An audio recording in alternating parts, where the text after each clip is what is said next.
I disappeared from the internet after relentless cyberbullying. Years later, they finally learned what they had done. I never imagined that words typed by complete strangers could make me question whether I deserved to exist. People always say, just log off, as if closing an app magically erases the insults that have already settled into your mind. They don't see how those messages linger long after the screen goes dark.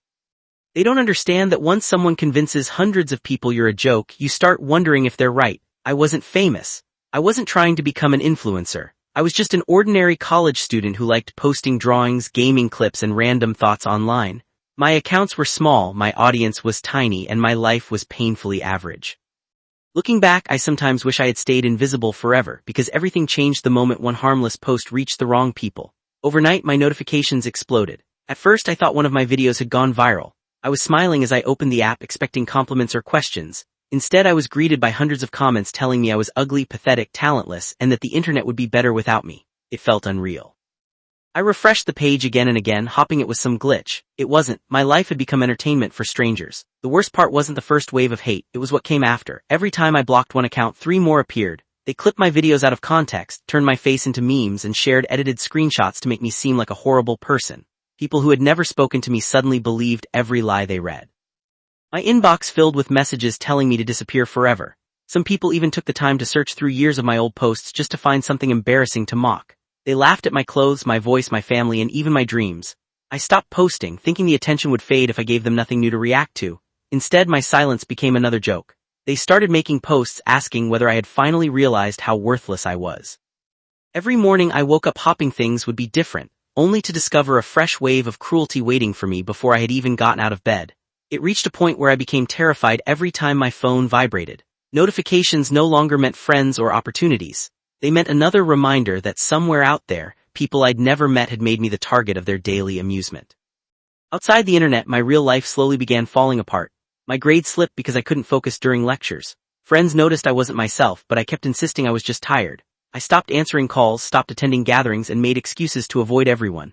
Even my parents could tell something was wrong, yet I couldn't bring myself to explain it. How do you tell someone that thousands of strangers hate you for reasons you don't even understand? It sounded ridiculous every time I tried to say it out loud.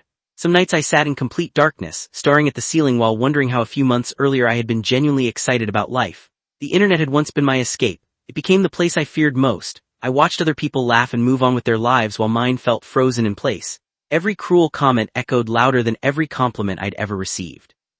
Eventually, I believed the lies they told about me more than the truth I knew about myself.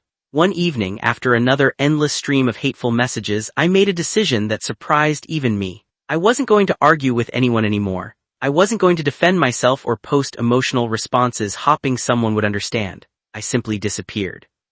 I deleted every public profile, changed my email addresses, removed every photo I could find, and vanished from every platform where people knew my name. Within a single night, it was as though I had never existed online. No goodbye post, no explanation, nothing. I packed away the version of myself that had lived on the internet and focused entirely on surviving in the real world. Therapy became part of my weekly routine. I found a part-time job, slowly rebuilt my confidence, and started learning that life existed beyond notifications and comment sections. It wasn't easy. Recovery rarely is. But for the first time in months, I could hear my own thoughts without thousands of strangers shouting over them. I didn't know what people online were saying about my disappearance, and for a long time I didn't care enough to find out. I just wanted peace. Then almost 3 years later, curiosity got the better of me. A former online friend reached out through my old email, asking if I was really alive. I stared at the message for several minutes, convinced it had to be some kind of joke. When I asked what they meant, their reply left me completely speechless. During the years I had been gone, rumors had spread that I had died. Nobody knew where the story had started. Some claimed they'd heard I had taken my own life because of the bullying. Others insisted a relative had confirmed it. The rumor snowballed until thousands of people accepted it as fact. My former bullies, the same people who had mocked me every single day, were suddenly posting emotional tributes, apologizing publicly, and pretending they wished they had been kinder. Some even wrote lengthy posts about the importance of mental health, telling everyone to be nice online because you never know what someone is going through. I sat frozen in front of my computer, reading words that would have meant everything to me years earlier, except now they felt hollow. They had discovered compassion only after believing it was too late. For the next several nights, I couldn't stop thinking about those apology posts. Part of me wanted to laugh at the irony, while another part felt strangely angry. These were the same people who had filled my inbox with insults, who had mocked every photo I uploaded, and who had turned my worst moments into entertainment. Back then, my silence had only encouraged them. They assumed I was weak, dramatic, or looking for attention. Yet now, believing I was gone forever, they suddenly spoke about me as though I had mattered all along. It was surreal reading comments from people saying things like, "I wish I had been kinder," or "We all played a part in this." Some claimed they had only been joking. Others insisted they had never meant for things to go that far. A few even admitted they had joined in simply because everyone else was doing it. That realization disturbed me more than the insults themselves. Most of them hadn't hated me personally. They had just enjoyed belonging to a crowd, and I happened to be the easiest target. I spent hours scrolling through old posts that my former friend had sent me. There were screenshots of people arguing over whether the rumors were true, videos discussing my supposed disappearance, and endless comment sections filled with strangers expressing regret over someone they had never actually known. It was bizarre watching people build an entire narrative around my life without ever asking if I was still here. Some creators even made dramatic videos analyzing what had happened to me, using my old photos as thumbnails while encouraging viewers to spread awareness about cyberbullying. The same internet that had torn me apart was now using my story as a cautionary tale. I couldn't decide whether to be grateful or disgusted. On one hand, maybe people would finally think twice before attacking someone online. On the other hand, they were grieving a version of me that never existed, while the real person was sitting quietly in a small apartment eating takeout and wondering whether to respond at all. My former friend confessed something that stayed with me for days. They admitted they had almost joined the bullying years earlier because it seemed harmless at first. Everyone else was making jokes, sharing memes, and posting sarcastic comments, so it felt normal. But they stopped after seeing how relentless it became. They said watching thousands of people pile onto one person had made them realize how quickly the internet strips away empathy. Once someone becomes a trending target, they stop being viewed as a human being. They're treated like a character in a show that exists purely for everyone else's amusement. Hearing that hurt in a different way because it confirmed what I had suspected all along. Most people never pause to think about how their words might affect the person on the other side of the screen. They weren't trying to ruin my life, they simply never considered that they could. As more time passed, curiosity slowly gave way to temptation.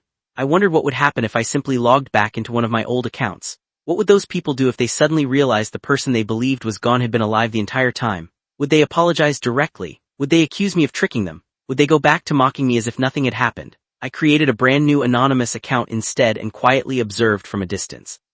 The internet had moved on just as it always does. New controversies had replaced mine. New people had become the targets. It was heartbreaking because I recognized the same cycle repeating itself.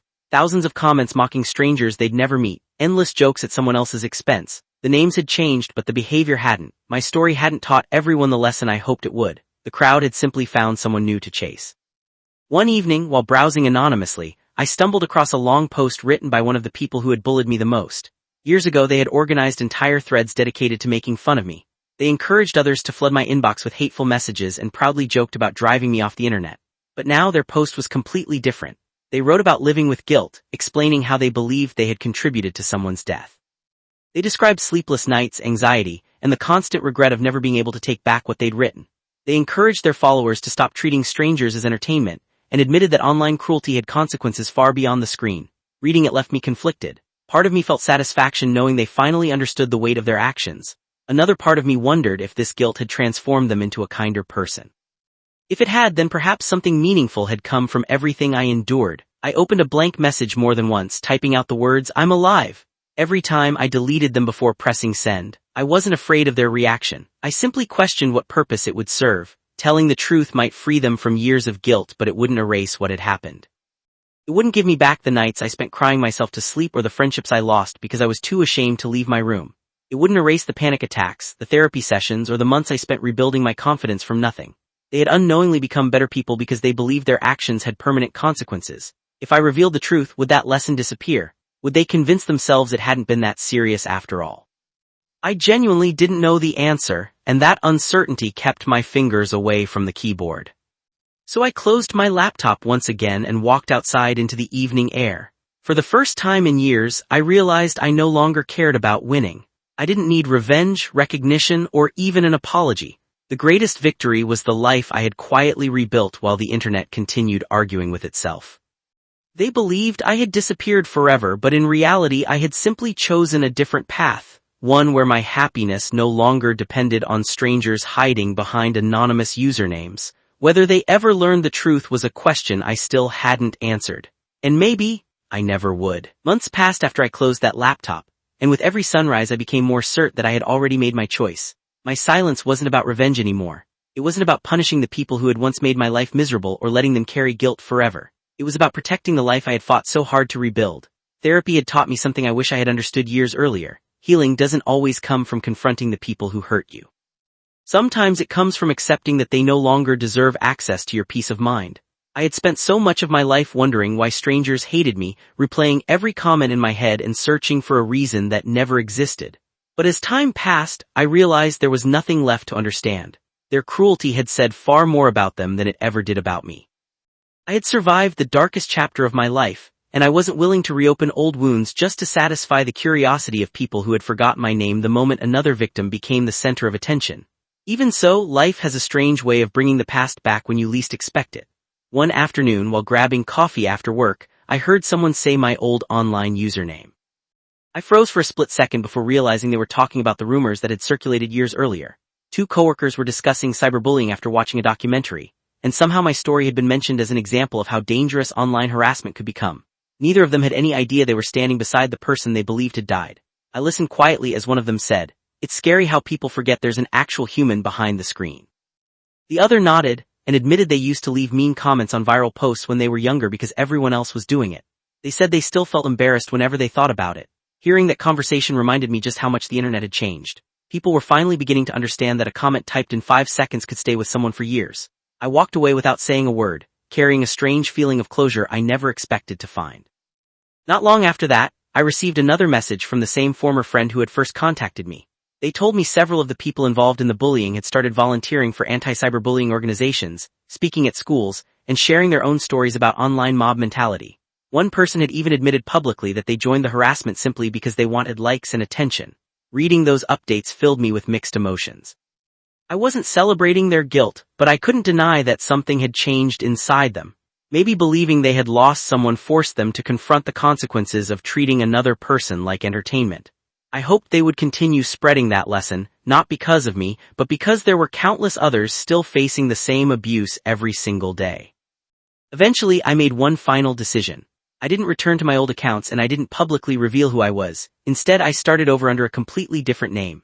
This time I kept my online world small. I shared photos of hiking trails, books I enjoyed, little victories at work, and artwork that made me happy. I turned off public comments, ignored follower counts, and stopped measuring my worth through strangers' opinions. The internet became something I used instead of something that controlled me. Ironically, the happier I became offline, the less I cared about being noticed online. The validation I had once chased was replaced by real friendships, family dinners, quiet weekends, and a life that didn't need an audience to feel meaningful. Every now and then, I still wonder what would happen if I posted a simple message that read, "I'm alive." Maybe some people would be relieved. Maybe others would accuse me of making everything up. Maybe the story would go viral all over again for reasons I couldn't control. But then I remind myself that I don't owe the internet an explanation. I disappeared because I needed to survive, and surviving became the greatest statement I could ever make. The people who once tried to define me with their cruelty no longer have the power to decide who I am. That chapter belongs to my past, not my future. If there's one thing I hope anyone reading this takes away from my story, it's this. Never assume your words disappear the moment you hit send. Behind every username is a real person with fears, dreams, insecurities, and struggles you know nothing about.